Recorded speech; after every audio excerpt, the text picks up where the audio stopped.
The simple path to doing more chin-ups, or to doing any chin-ups if you're not able to do any chin-ups, is to simply just do chin-ups consistently for a long time, and then perhaps as a bonus, eat in a slight calorie surplus.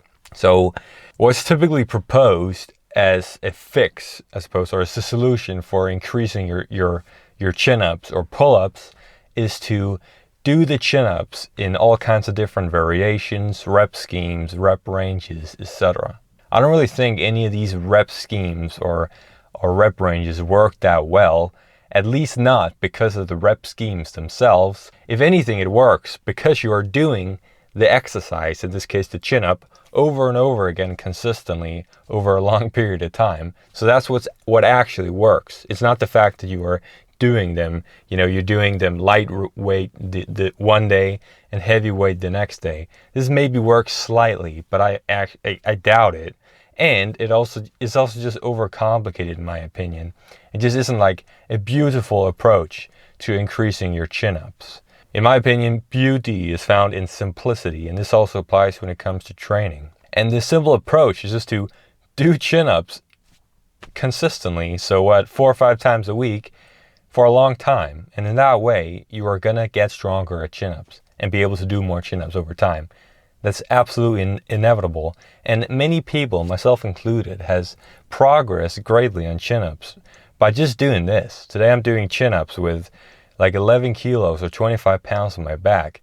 This is increasing pretty fast just by doing them over and over again consistently. And the same principles apply if you can't do any chin-ups at all. You just do them negative. So you just jump up to the bar and hold your weight on the way down, and then do that over and over again.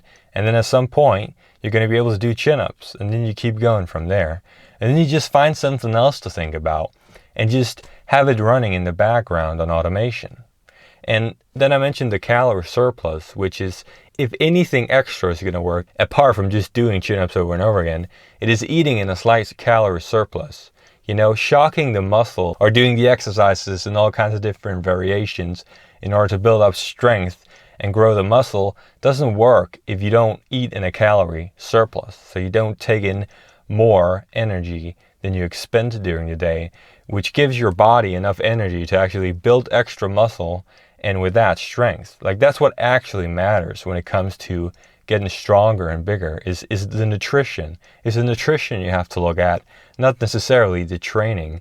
And then as you get stronger over time doing the chin-up, you can begin adding weight. So I'd recommend you to be able to do 10 to 15 reps with proper form. And with proper form, that means, depress scapula, pull up with your chest first and get your chin over the bar. Make sure you have equal grip on both sides and pull equally, or at least as equally as you're able to with both sides. And then you can add weight once you're able to do that with body weight, and that'll explode your strength like nothing else. And that's partly psychological. So it's the fact that it's the same psychological phenomenon as, the cold air is going to feel colder to the guy who just walks out a warm house compared to the guy who just, took a dip in a freezing lake. The air is actually going to feel warm to that guy. The same applies here. So it's just the fact that the chin up normally feels heavier because I have 10 kilos on my back. Then when I do them with body weight, it just feels like I'm lifting air.